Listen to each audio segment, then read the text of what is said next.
Hey Pennsylvania, it's wine o'clock on Wine Time PA.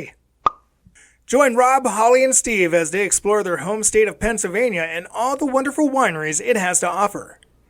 Each month, they take a journey tasting the wines of PA. If you're able, pour a glass of your favorite wine and join us now for Wine Time.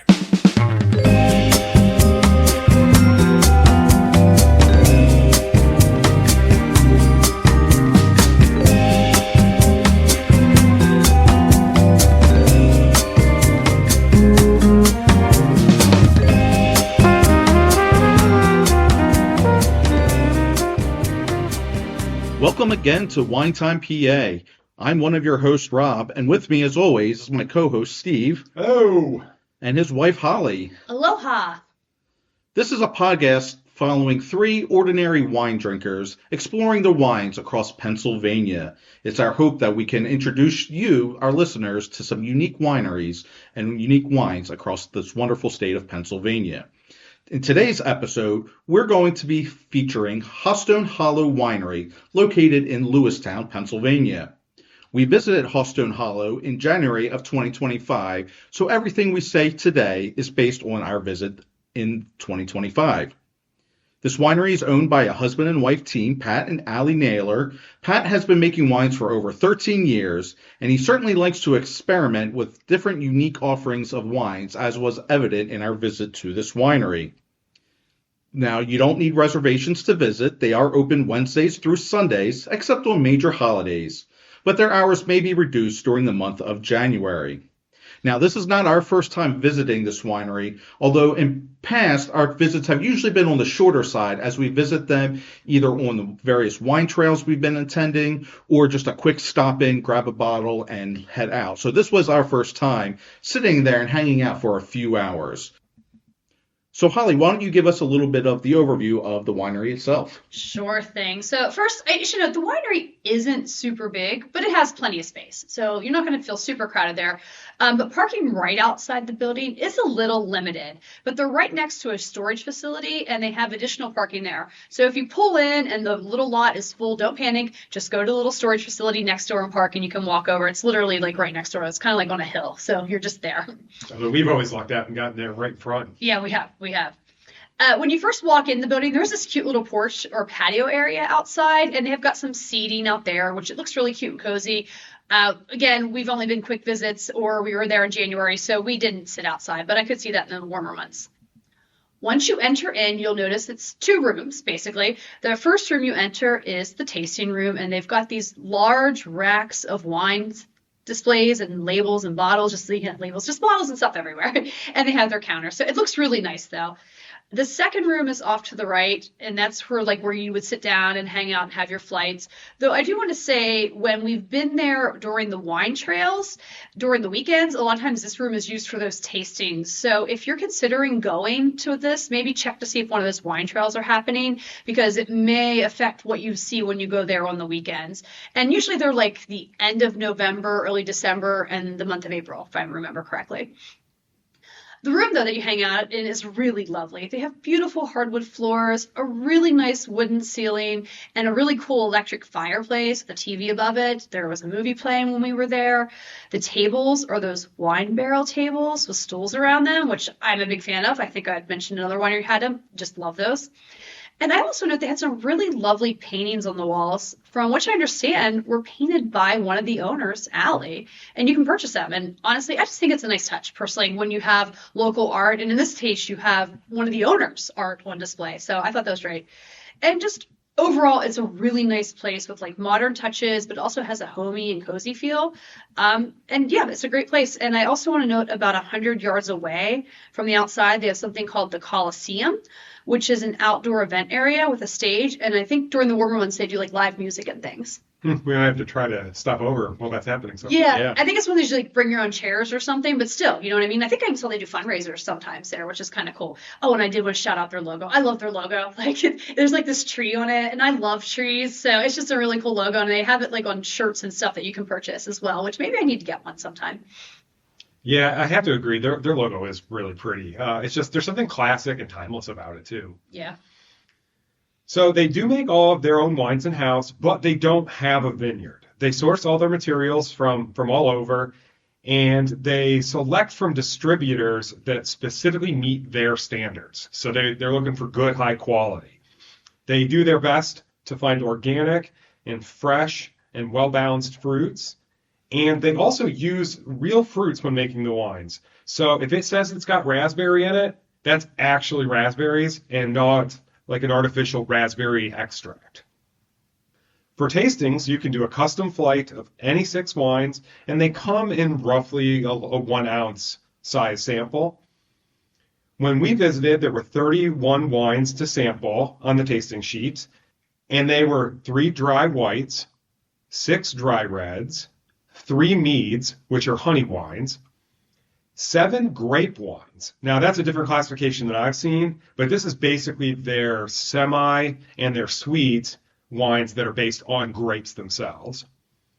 Then they had 10 sweet fruit and specialty wines, and then they also have wines on tap. They had 4 while we were there, and those are a little nice because you get a little bit of effervescence from the carbonation that helps, push the wine through the system. So it gives a little different flavor than maybe the wines out of a bottle. Yeah, and some of those on tap too are the experimental ones that he does. Yeah, in fact, the first time we came across one of these was their cotton candy wine. And I remember we all kind of liked it. And we told them that they should start bottling that. Yeah. And they do. Yeah. I think we're talking about that later, maybe. There might be more to come on that one a little bit later in this episode. Spoiler. Yeah. Yeah, and for me, just going back to the taps, I really, if there's one that you like, try it on the tap too. That bit of effervescence really kind of changes the profile of the wine just that little bit, and I tend to like it better that way, especially with sweet wines. So the bubbles tend to knock down that sweetness just a little bit, which for someone like me who tends to like the drier wines, that really is a nice touch to make those sweet wines just a hair less sweet. Yeah, agreed. Well, if you're not interested in wines or you have people with you that aren't wine drinkers, they do offer a few beers that are sourced from Pennsylvania. They also do shots of spirits that are also distilled in Pennsylvania, things like flavored vodka, moonshine, cream bourbons. But of course, they also make their slushies from their wines too, and there's usually, I think, 2 on tap at all times. January is not exactly the time of year I like to get slushies, but certainly in the summertime, slushies are sometimes our go-tos when we just go to a winery and want to hang out for an hour or two.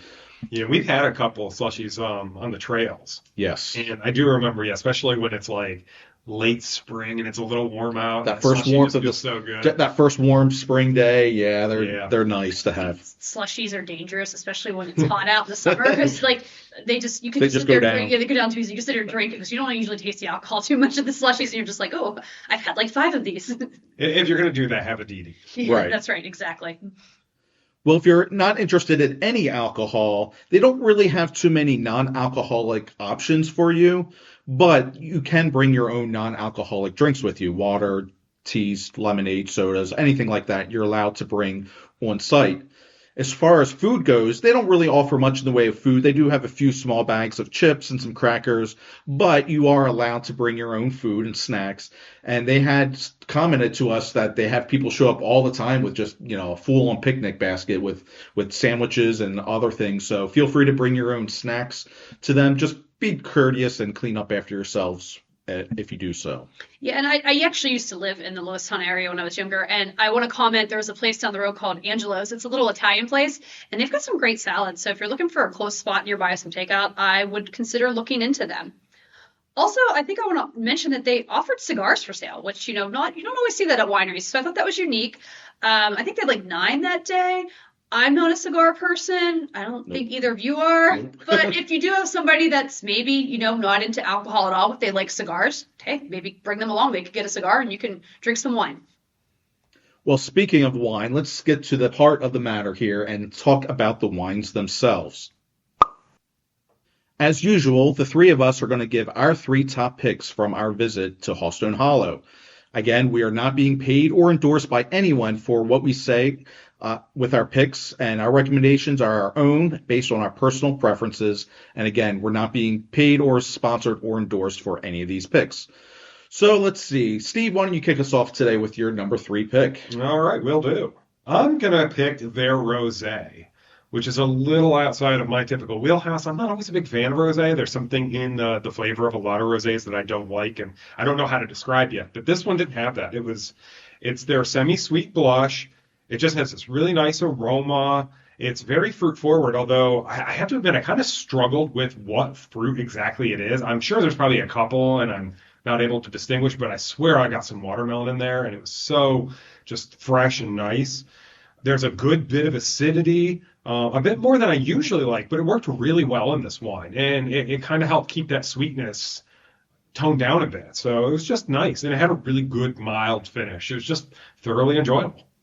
Yeah, spoiler ahead, I actually picked the rosé as well. It's my number 2 pick. So I'll talk a little bit about it more when we get to number 2 picks. But yeah, this is a nice rosé. So that's why you wanted a bottle. Yeah, it's a nice rosé, and I think I noted the watermelon flavors in there, which made it interesting for me because I like the watermelon flavors. But for my 3rd pick, I'm going to go something a little bit more in line with my normal picks, and I'm going to go with the Cabernet Sauvignon. Good pick. Now, I usually like dry red wines, but I usually don't pick Cabernet Sauvignons. I kind of like them blended with other things than just on their own. But this one was kind of special, and I noted that the one thing about this that made it a little different than normal Cab Sauvs was that you got some sweetness or fruit forwardness in the beginning, which don't often see or feel in those Cab Sauvs. At least not that vibrant. Yes, not that vibrant. And I don't know if it was vanilla or maybe it was some cherry or raspberries in there. There was just a little fruitiness that kind of caught me off guard in a good way when I started drinking this Cab Sauv. But then as you continue to drink it, it had those more typical Cab Sauv tastes with that light pepperiness in there, dried out slightly at the end. This wasn't a super dry Cab Sauv. I do want to note that I believe the grapes from the Cab Sauv came from California, but as we already mentioned, they do make all their wines in-house. But this was just a unique Cab Sauv, and it's going to be my number 3 pick. Yeah, this was probably my number 4 pick. I really like this too, and I'm kind of with you. I don't really like just a Cab Sauv on its own, but I do love Cab Sauv in blends. Yeah. But this one it was really good. And I got cherry and raspberry kind of mixture in that fruit forward, and it was just nice. And it really made the wine feel more well-rounded and gave a little more interesting startup to it. And yeah, it just had a nice little pepper finish. It was just this almost like a semi-dry versus a dry. Yeah, I think it kind of felt like a semi-dry to me too. It was just, it was a really nice Cab Sauv. Yeah, I thought it was nice too. I think you had mentioned about the vanilla. I put in my notes, I got vanilla with it, like some fruit and then some vanilla, and I had a nice finish to it. So I was picking up on the vanilla that day. Your taste buds every day pick up on different things. You never know what they're going to be. But yeah, I thought it was a pretty good Cab Sauv as well. Yeah, I didn't get vanilla at all. I did. No. But again, everybody's taste buds are different. You never know what you're going to pick up that day. My number 3 pick is the French Kiss, and that's one of their grape wines. It's a blush as well, and I think it says on the tasting sheet just as a smooth pink blush. I wasn't sure if it was sweeter or not. It definitely was sweet. It was sweet. It's a pink Catawba. I think it's a pink Catawba. Yeah, as I wasn't sure about the grape, and I put Catawba maybe because I know one of the other ones I think uses Catawba, but anyway. It does finish a little sweet for my personal taste, okay? So I do want to put it out there, but I still did enjoy it. I could not drink multiple glasses of it personally, but I thought, a glass of this was a really nice thing to have. It had some really wonderful fruit notes in it, and I think it's just a really good one worth tasting. And side note, this is one that day they also had on tap, and I had mentioned that the sparkling version was fun and fruity were my notes. Yeah, I really like this one too. I think because there's a pink Catawba in there, but as we mentioned before, yeah, that being on tap, that little bit of bubbliness to it really kind of pared down that sweetness and made it even better. And I actually preferred that one on tap versus the regular, but still an excellent wine. Yeah, and I remember we tried both the normal bottle version and the on-tap version, and I ranked the on-tap just a little bit higher. That bit of effervescence really was nice. This was a really nice pink Catawba. It was a bit on the sweeter side, but it tasted really good, and yeah, that effervescence, if you get the chance, give it a shot. Yeah, and even though it was sweet, it wasn't like drinking sugar. So that's why I think I did appreciate No, it. and a lot of pink Catawbas Right. are sweet. Yeah, and so sticking with, we already know, moving into number twos, I think, with these like pink wines is, I had already mentioned my number two was the rosé, as Steve had said. So I guess I was really digging the pink wines that day with the blush and the rosé.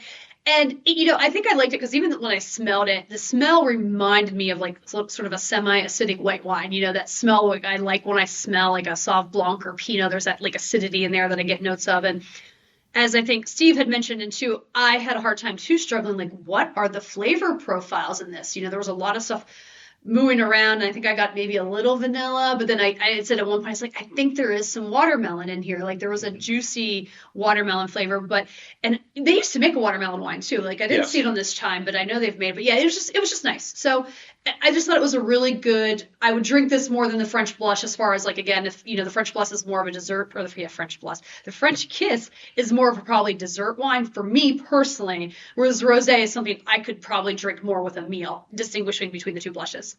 Yeah, on their tasting sheet, this is actually the first one listed on their semi-sweet and sweet. So I have a feeling it's like their driest one. And I wouldn't really call it dry at all, but there was that bit of dryness in there, and it did have a good bit of acidity, which you got in the aroma. So it wasn't quite as sugary feeling, and it was really refreshing. Yeah, I like that. It balanced out.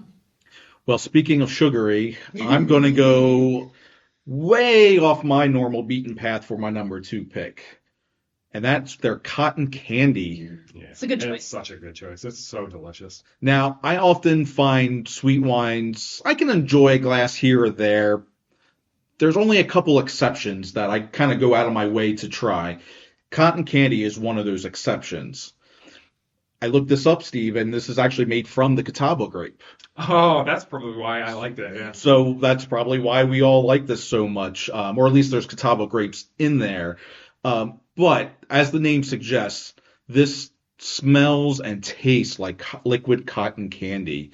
It starts with maybe some of that pink cotton candy. It ends in blue, or what? I forget how you wrote that down. Yeah, I was just going to say that in my notes. I specifically said, this smells like your classic pink cotton candy, but it tastes like your classic blue cotton candy. And I just thought, what a weird description that I put. But in the moment, hey, you're right down with. I didn't realize you guys have dissected cotton candy that much.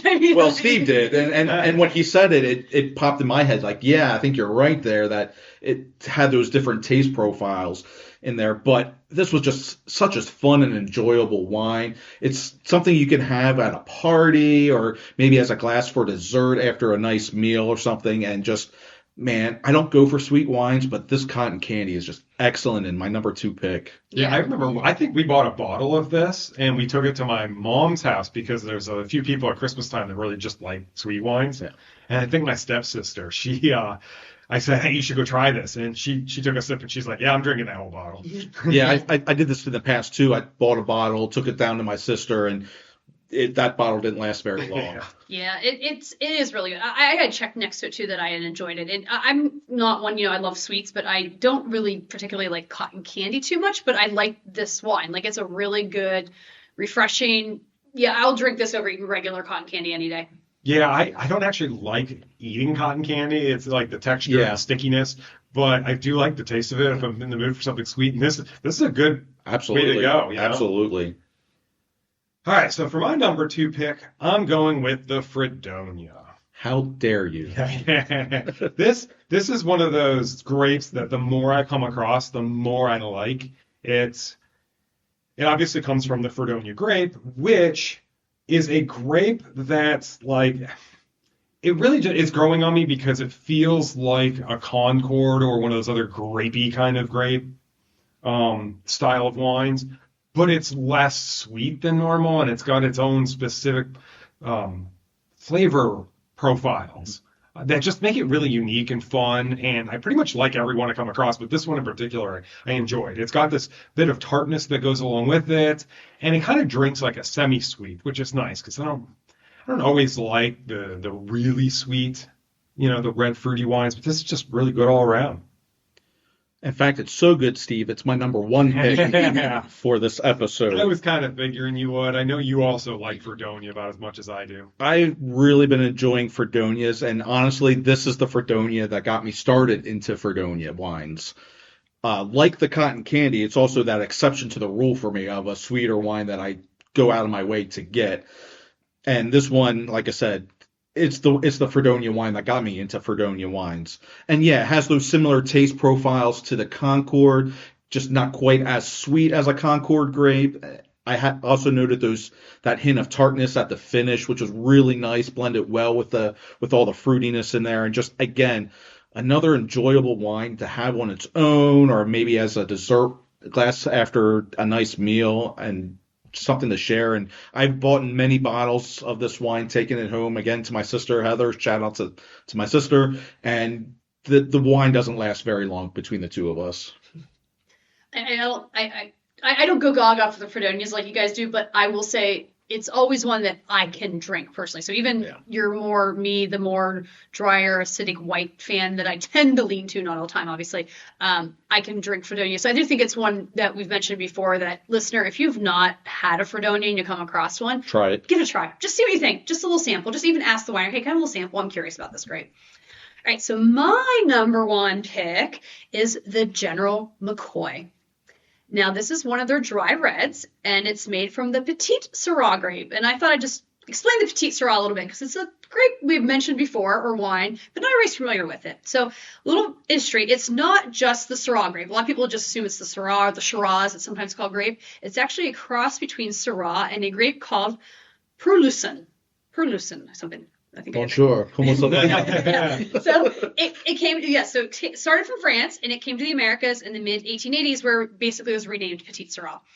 Those wines do tend to be full-bodied and high tannins with higher alcohol content. So if you're a dry red drinker, that might be something in your alley. A lot of makers use this grape in blend, so it's not always one that you see by itself often in a wine. A lot of times it's blended with something. Characteristics of the Petite Syrah are, as it tends to be, lots of dark, rich fruits like plums or blackberries. Also, you can find black pepper notes in it in wine, and I love black pepper. I put it on my food a lot.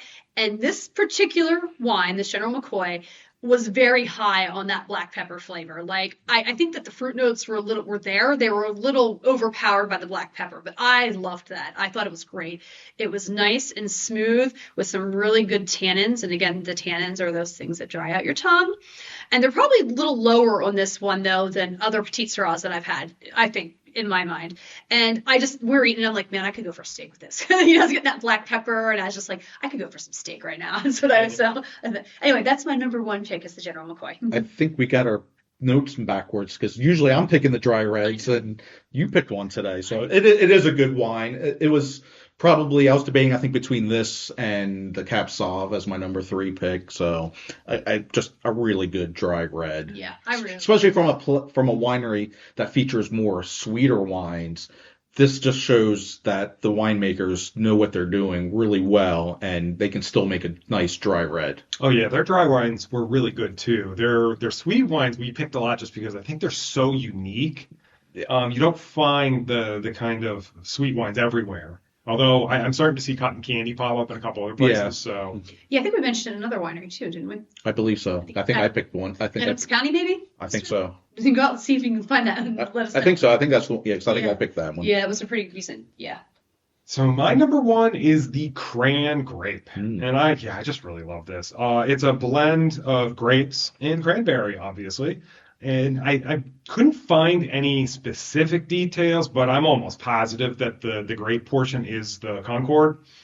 It's just a really great blend, especially for people who like cranberry, because for me at least, I get more of the cranberry than I get the Concord. So it's just full of all this rich tartness with just that bit of sweetness. And I said before, I love tart and wine. I don't know what it is. I love tart, but I love tart and candy too. I prefer tartness over sweetness. So it doesn't surprise me. I love having a glass of this as a dessert after dinner. I'll pour a glass or a half a glass, and I'll just enjoy. It's just, we've bought a few bottles of this though, over the years since we first found this winery.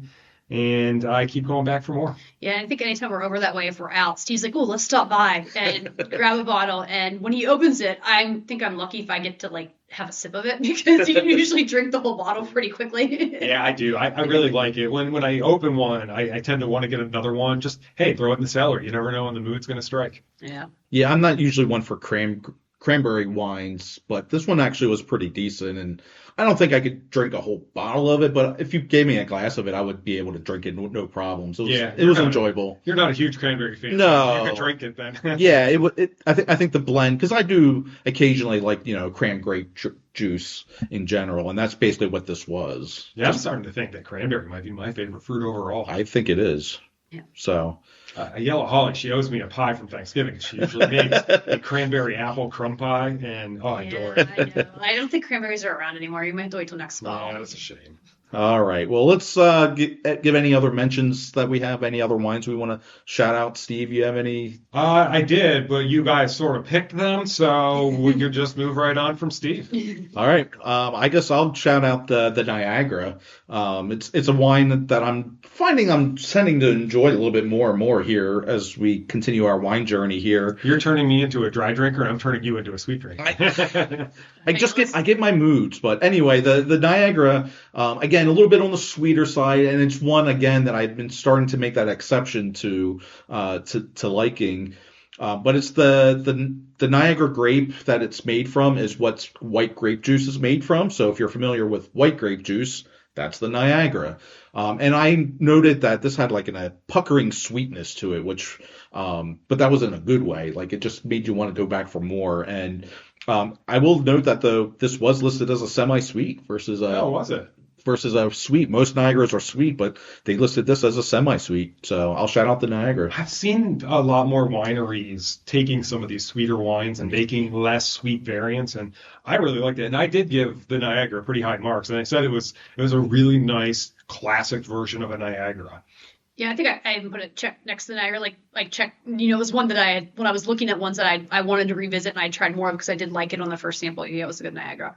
So my honorable mention is the Pinot Grigio. Thank Not you. really a surprise. I know. So if you're new, the sarcasm here is because that is one of my go-to wines. I would say Pinot Grigio and Sauv Blanc are like my two go-tos when it comes to wines when I'm eating out or something like that. And this one was a dry white. Obviously, it was crisp. It could have probably used a little bit more acidity for my personal taste Yes. buds. My note said actually the acidity was good. Yeah, mine was the same. Yeah, so if you like a more lower acidic Pinot Grigio, this may be the one for you to try. But it really was nice and crisp, and it had some really good citrus notes. So that's why I want to give it a shout out, because I do think it's worth recommend at least taste testing if you like Pinot Grigio, or maybe if you want to try one that's not so acidic. All right. Steve, why don't you tell us about some of their best-selling wines? Absolutely. So cotton candy. Woo! That's one, and we all liked it. Now, I do remember us saying we got a growler of it the first time when they only had it on tap and it wasn't bottled yet. And I remember telling him, you need to bottle this, you'll sell it. And I'd like to think that the three of us influenced his decision. Well, they even sell it, I think, in cans, if I remember correctly. Notice like that. 12-ounce cans. The French Kiss, Yep. So one of Holly's favorites. Yep, I can see why. My favorite, the Cran Grape. So everybody likes it. Yeah. They're very Riptide. They're Fredonia, which Shocking. yeah, and the Mango-licious, Which I enjoy. In fact, I bought, not this past time we were there, but the previous time I had bought a bottle of that. I was going to say that. I thought I remember you buying a bottle. Yeah, I was actually kind of surprised the Mango-licious didn't make your list. I mean, that probably just shows how good some of the other ones were, because I know you like that wine a lot, too. That's one, though, I tend to like more in the summer months. Yeah. Yeah. When it's hotter, I want more of those fruits, and it's a more refreshing. Yeah. But it's a good wine, too, so I can understand why it's a best-selling. Yeah, again, if you just listen to some of the things that we said, like very unique styles of sweet wines, which I think is kind of their trademark there. Very much so. Well, listeners, in summary, that's Hawstone Hollow Winery and our take on this smaller winery, but they do produce those unique and tasty wines.